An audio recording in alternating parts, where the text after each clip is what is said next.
నా లైఫ్ బాగుండాలని పల్లవి.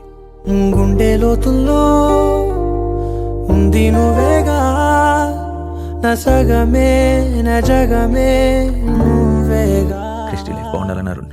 నీ స్నేహమే నన్ను నడిపే స్వరం, నిన్ను చేరగా ఆగిపోయి పయనం. వాళ్ళ ఆలోచన ముందు నా ప్రేమ అంత సార్. ఉమా ఎక్కడికి? ఇదంతా నాకు అర్థమైంది సార్. లోపల ఉన్న ఉమామేశ్వరికి అర్థం ఎలా చెప్పాలి? ఒక 10 minutes ఇస్తే సెట్ అయిపోతాడు సార్.